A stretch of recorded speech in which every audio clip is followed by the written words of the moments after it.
차 구매하고 4년, 5년 안에 차량 가격을 더 지불한 것만큼은 충분히 보상받을 수 있는 레인지에 들어간다고 봅니다. 안녕하세요, 카스의 이호근입니다. 오늘 아반떼 하이브리드에 대해서 속 시원하게 풀어드리겠습니다. 카스.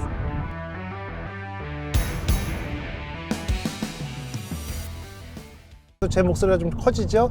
약간 좀 엔진음은 신경이 쓰입니다. 그러니까 동력의 변환이나 이 부분은 상당히 자연스럽게 돼서 지금 이게 하이브리드로 모터하고 엔진이 동시에 구동을 하는지 모터 온리로 움직이는지 뭐 이런 걸 구분이 안 갈 정도로 동력이는 이런 거는 충격 없이 잘 전달이 되는데, 사운드, 노이즈, 소음이 좀, 엔진음이 좀 올라오는데 부드럽게 이렇게 가속 페달을 밟으면서 운전할 때는 그래도 어떤 드라이빙을 즐기는 사람 입장에서는 뭐 마일드하다 이렇게 표현할 수 있을 정도예요. 그런데 조금 가속 페달을 조금 급작스럽게 밟아줄 때 할 때는 다소 좀 소음이 많이 올라옵니다. 그리고 지금 풀 가속 페달을 밟았을 때 약간 터보렉처럼 약간 딜레이가 좀 있어요. 그리고 엔진의 소음이나 어떤 진동에 비해서도 출력이 다소 좀 부족한 이런 면이 있고, 보통 이게 엔진 같은 경우 105마력 정도 되고 그 다음에 모터가 43마력 정도 되니까 앞에서 148마력 정도인데 140에서 150마력의 엔진 성능에 비해서는 다소 출력이 좀 아쉬움이 있습니다. 물론 지금 4명이 탑승을 했다는 면도 고려해야겠죠. 바닥면 쪽에는 상당히 좀 신경을 쓴 것 같습니다. 그래서 타이어 노이즈는 별로 안 올라오는 것 같아요. 드라이브 모드를 이제 스포츠 모드로 좀 바꿔 보겠습니다. 가속력 같은 경우 이제 충분히 주행의 어떤 즐거움, 드라이빙의 즐거움을 만끽할 만큼 올라와 주고 있고요. RPM도 그렇고, 오히려 스포츠 모드에서는 엔진 소리가 괜찮아요. 어떤 자동차의 퍼포먼스 위주로 운전한다고 봤을 때는 이 정도의 노이즈는 적당하다고 보여주고 컴플레인 사항이 들지 않아요. 그런데 스마트 모드나 에코, 노멀 모드로 놓고 운전을 할 때 그때 가속하면서 들리는 엔진의 사운드는 조금 거슬리고 좀 과도하다 이런 생각이 들었습니다.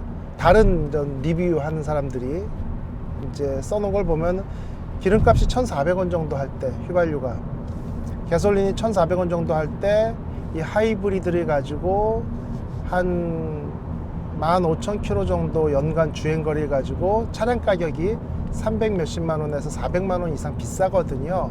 그만큼을 보상을 받기 위해서 운전을 하려면 한 13년 정도, 그 다음에 주행거리가 짧은 사람들은 17년 정도 타야 그 차값만큼 세이브 된다 이런 얘기들을 하는데, 지금처럼 2,000원이 넘어서는 고유가 시대는 완전히 다른 얘기죠.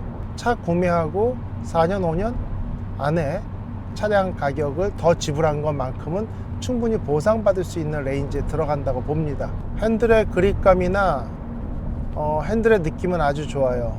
고속으로 운전을 하면서 핸들이 가벼워지거나 이런 느낌 전혀 없고요. 지금도 속도가 80에서 100km로 왔다 갔다 하는데 핸들의 어떤 감도나 스티어링 감은 상당히 좋습니다. 안정적으로 유지가 되는 것 같아요.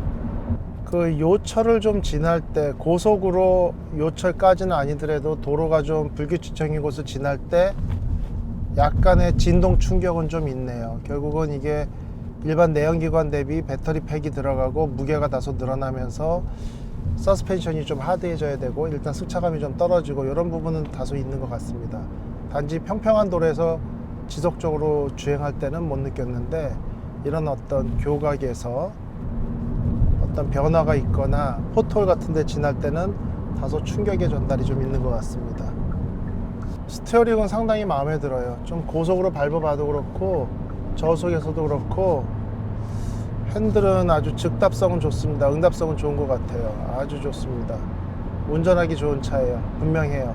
단 이게 지금 회생제동을 쓴다는 얘기는 그 엔진 브레이크 개념으로 이게 자동으로 회생제동의 비율을 조절하는 것 같은데, 지금 이 차종 같은 경우는 회생제동의 강도를 조절할 수 없다는 게 다소 아쉬움으로 남습니다. 왜? 원가 절감 면에서 필요 없다라고 생각할 수도 있는데 이 차량 가격이 생각보다 비싸거든요. 풀옵션일 경우 3천만 원이고 2천만 원 중후반대라고 하면 중형차 가격이거든요. 그렇다라고 하면 그런 부분까지 좀 고려했으면 어떨까 싶습니다. 지금 보면 스포츠 모드로 놓고 강북로를 쉬지 않고 일산까지 가고 있는데요. 연비가 22.6을 내고 있어요. 지금 여기에 성인 4명이 탑승을 해서 운전하고 있는 상황이기 때문에 아주 연비 운전을 하기 위해서, 경제 운전을 하기 위해서 신경을 전혀 쓰지 않는 상황이거든요. 그럼에도 22.8을 기록한다는 얘기는 물론 시내 주행에서 연비가 다소 좀 떨어지겠지만 저는 상당히 좀 놀랄만한 연비의 효과다 이렇게 보고 있습니다.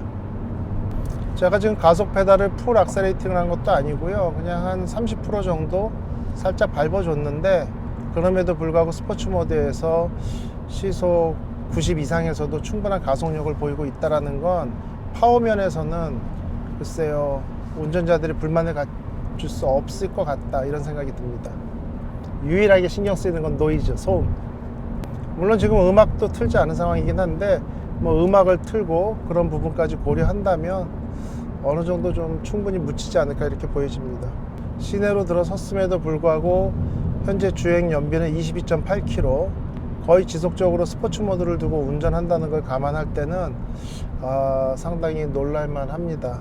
고민이 되겠네요. 아반떼를 3천만 원을 주고 구매를 한다, 하이브리드를. 그렇다라고 하면 이제 가성비를 따져서 구매하는 선호층이 제한이 되겠죠. 결국 연비가 그런 모든 것을 커버하고도 남아야 된다는 얘기거든요. 그러면 서울 외곽에서 편도 7, 80km가 넘는 거리에서 매일 출퇴근을 하는 사람들이나 결국 연비 25, 30km를 마크해 줬을 때, 기록해 줬을 때 그런 부분들이 유지비에 상당히 도움이 되는 이런 고객층이 아니면 3천만 원을 주고 이 차를 구매를 할지에 대해서는 저 같아도 약간의 갸우뚱 할 정도로 좀 가격대는 높게 형성됐다 이렇게 보여집니다. 서스펜션 현가 장치는 세팅이 잘 된 것 같습니다.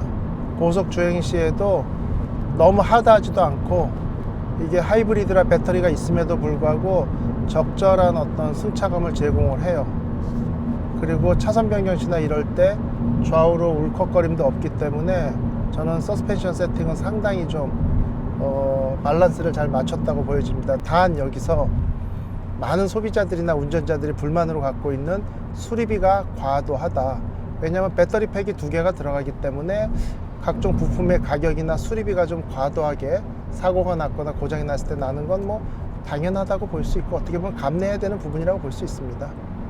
현재 그 아반떼 일반 가솔린 모델을 구매를 할 경우에 6개월에서 7개월 정도 웨이팅이 있거든요. 작년 10월에 계약한 사람들이 이제 차가 나오기 시작하는데, 물론 지금 계약한다고 6개월은 아닙니다. 왜 반도체 사태도 있고요. 중국의 또 이동 제한으로 인해서 공장들이 정상화되지 않아서 부품 수급에 어려움도 있고, 결론은 지금 차량을 일반 내연기관 가솔린 차량을 계약할 경우에는 제가 볼 때 8에서 10개월 정도 걸릴 것 같고요. 하이브리드는 2배 정도 걸린다고 보이는 게 맞습니다. 그래서 기존에는 한두 달 더 걸렸다였지만 지금은 1년을 기다려야 된다는 게 공식적인 답변입니다. 물론 연비 면에서는 스포츠 모드로 놓고 고속도로 시내에서 마음 놓고 가속력을 발휘해도 20km를 쉽게 넘습니다. 그러면 일일 주행거리가 많고 출장이 많고 여행이 많은 사람들, 그 다음에 차량을 구매해서 한 10년 정도는 나는 탄다, 이런 분들한테는 연비 면에서 상당히 메리트가 있는 차종임에 분명합니다만, 일반적인 조건에서 가솔린 모델보다 6개월을 더 기다려서 결국 1년을 기다려서 구매를 해야 되느냐, 이 부분은 좀 고민할 필요가 있다 이렇게 보여집니다.